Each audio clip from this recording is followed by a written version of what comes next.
Hello everyone, welcome back to my YouTube channel education hub और मैं हूं अंशुल धीमान।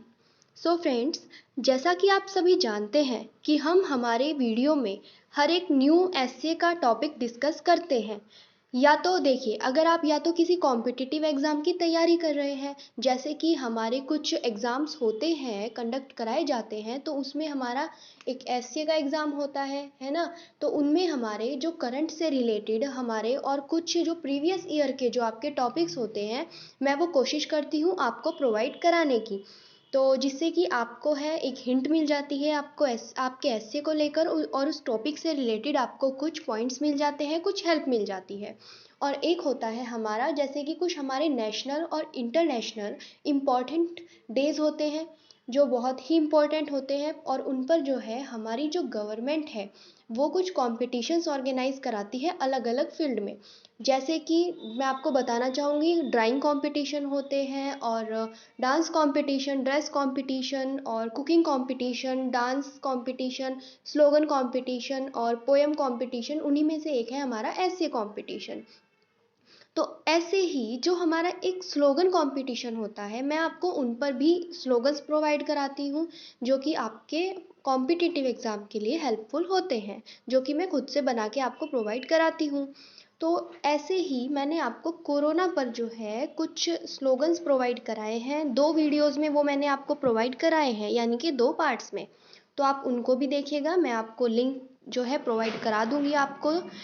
और ये जो हमारा ऐसे ही मैंने आपको कोरोना पर भी ऐसे प्रोवाइड कराए हैं जो कि बहुत इम्पॉर्टेंट टॉपिक है हमारा।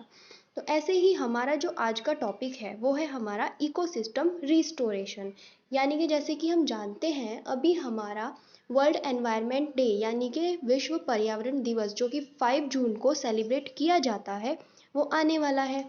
तो उस पर हमारे अलग अलग जो है स्टेट्स में भी कंपटीशन ऑर्गेनाइज कराए जाएंगे, और नेशनल लेवल पर भी होगा। तो जो भी मैं कोशिश करूँगी, जिस भी अगर किसी स्टेट में या फिर अगर नेशनल लेवल पर हमारा कोई कंपटीशन ऑर्गेनाइज कराया जाता है, तो मैं उस टॉपिक पर आपको ऐसे प्रोवाइड कराने की अपनी साइड से पूरी पूरी कोशिश करूँगी, जिससे कि आपको एक हिंट मिल जाए, आपको पता लग जाए कि आपको किस तरीके से ऐसे लिखना है। अब बात आई है ऐसे लिखने की, तो मैं आपको एक और इन्फॉर्मेशन देना चाहूँगी। मैंने मेरे चैनल पर आप लोगों की हेल्प के लिए एक वीडियो प्रोवाइड कराई है आपको, जिसमें मैंने आपको बताया है कि आपको एक अच्छा ऐसे अट्रैक्टिव ऐसे कैसे लिखना चाहिए। मतलब हमारे क्या क्या उसमें पॉइंट्स होने चाहिए, क्या क्या हमारा सीक्वेंस होना चाहिए, क्या क्या हमारे ऑर्डर और स्टेप्स होने चाहिए। तो आप उस वीडियो को ज़रूर देखिएगा, उसका लिंक मैंने आपको डिस्क्रिप्शन में दे दिया है। तो ये वाला हमारा जो आज का टॉपिक है, इकोसिस्टम रीस्टोरेशन, आई होप ये भी आपके किसी कॉम्पिटिटिव एग्ज़ाम के लिए आपके लिए ज़रूर हेल्पफुल होगा। और या फिर आपके जो कोई, अगर आपका कोई स्कूल प्रोजेक्ट हो या फिर आप किसी कॉलेज में हो, तो उसमें भी आपके लिए ज़रूर हेल्पफुल होगा। तो फ्रेंड्स, मेरी आपसे एक छोटी सी रिक्वेस्ट है, अगर आपको मेरी वीडियोस पसंद आती है तो please friends, please please please hit the like button और मेरे चैनल को सब्सक्राइब करना बिल्कुल ना भूलें। मुझे अपना सपोर्ट करें, जिससे कि मैं आपको ऐसे ही अच्छे अच्छे और इम्पॉर्टेंट करंट सिचुएशन से रिलेटेड ऐसे प्रोवाइड कराती रहूँ। मैं आपको एक बात और बताना चाहूँगी, अभी हमारी एक न्यू आईटी रूल्स जो हैं उन बहुत ज़्यादा मतलब न्यूज़ में है, यानी कि आईटी रूल्स यानी कि इंफॉर्मेशन टेक्नोलॉजी रूल्स बनाए गए हैं 2021 के। तो उन पर भी मैंने आपको एक एससी प्रोवाइड कराया है, आप उसको भी जाके ज़रूर देखिए चैनल पर। और अब स्टार्ट करते हैं हमारा आज का एसे। इकोसिस्टम रीस्टोरेशन, सबसे पहले आता है हमारा इंट्रोडक्शन, है ना। तो इंट्रोडक्शन के लिए भी किस तरीके से हमें एक अट्रैक्टिव इंट्रोडक्शन लिखना चाहिए, वो मैंने आपको अपनी वीडियो में बताया हुआ है। आप उस वीडियो को इसीलिए ज़रूर देखिए, मैंने उसका लिंक आपको डिस्क्रिप्शन में दे दिया है। Ecosystem refers to the habitat environment where biotic components and non-living components continuously interact. It is an open system in which change occurs due to natural causes or due to human intervention. So सबसे पहले आता है हमारा introduction. हमने देखा है ecosystem है क्या।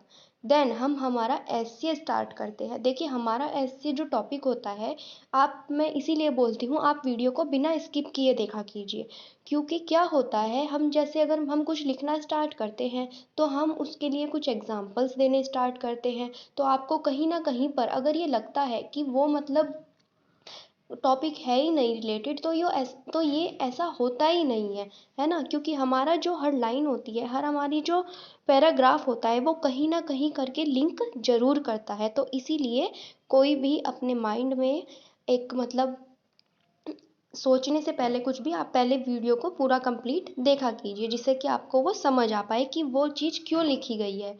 तो आइए देखते हैं।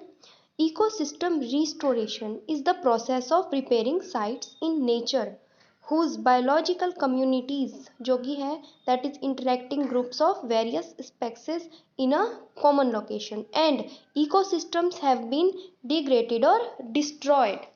In many ecosystems, humans have altered local native population of plants and animals, introduced invasive species, faulted waters, and degraded soil resources. Ecological system यानी कि इकोलॉजिकल रीस्टोरेशन यानी कि ecosystem restoration focuses on repairing the damage human activities have caused to natural ecosystems and seeks to return a state that is closely related to one unaltered by human activities. Almost every ecosystem on Earth has been altered by human activity.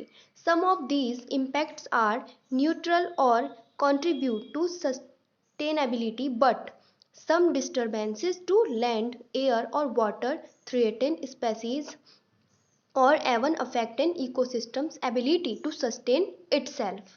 Then हम हमारे ऐसे में हमारा अगर उस topic से related कुछ current में कुछ अगर कोई योजना चल रही है, जो गवर्नमेंट अगर कुछ तैयार कर रही है उसके लिए, तो हम उसको भी ऐड कर सकते हैं, क्योंकि हमारी जो जैसा कि मैंने आपको मेरी वीडियो में बताया हुआ है कि हमारे 3 स्टेप्स होते हैं, इंट्रोडक्शन, बॉडी एंड कंक्लूजन। तो उनमें जो है बॉडी में हमें हमारा जो ऐसे का पूरा मतलब जो हमें मेन समझाना चाहते हैं, जो हमारा टॉपिक पूछा गया है, उसको सारा हमें हमारी बॉडी में ही डिफाइन करना होता है। तो ये कुछ इस तरीके के और भी अच्छे पॉइंट्स मैंने आपको बताए हैं, आप प्लीज़ उस वीडियो को जाके ज़रूर देखिए, ये मैं आप ही की हेल्प के लिए बोल रही हूँ। तो अब देखिए आगे। Recently, the United Nations has expressed the hope of widespread political support and global cooperation in scientific research and financial support in the United Nations Decade on Ecosystem Restoration 2021 to 30. Its vision is to create a world for decade where for the health and well-being of all the creatures of the earth in the present and the future, to restore the relationship between humans and nature, and to increase the area of healthy ecosystem, damage and degradation of the environment to be reduced. The fulfillment of this vision requires the cooperation of the entire global community. In such a situation, governments of different countries are expected to make a national budget to implement the restructuring efforts. NGOs have to work towards capacity building of local communities. देखिए friends, इसके बाद आता है हमारा conclusion यानी कि हम हमारे ऐसे के एंड की तरफ बढ़ते हैं। हमारा कंक्लूज़न क्या होता है, मैं आपको यहाँ भी बताना चाहूँगी। कंक्लूज़न यानी कि हमारा इसमें हम कोशिश करेंगे, हम कुछ नया ऐड करने की हमें इसमें कुछ ज़रूरत नहीं है, क्योंकि ये हमारे पूरे ऐसे का एक रिजल्ट होता है जो बहुत स्ट्रॉन्ग होना चाहिए। ओके, तो आप यहाँ पर ध्यान रखेंगे। तो हम पढ़ते हैं। It is conclude that ecosystem restoration can help us achieve all of the sustainable development goals. Restoring ecosystem large and small protects and improves the livelihoods of people who depend on them. It also helps to regulate diseases and reduce the risk of natural disaster. So friends, ये था हमारा ecosystem restoration का एस्से। I hope ये topic आपके लिए helpful रहा होगा, और इस वीडियो को पूरा देखने के लिए थैंक यू सो मच। आप यहाँ तक आए, आपने मुझे सपोर्ट किया, और आई होप ये आपके लिए हेल्पफुल है। अगर आपको पसंद आया है, आप मुझे जल्दी से कमेंट बॉक्स में बताइए, और अगर आपका कोई और टॉपिक है तो आप मुझे वो भी बता दीजिए, मैं वो आपको प्रोवाइड करा दूँगी। आज के लिए इतना ही। Thank you so much.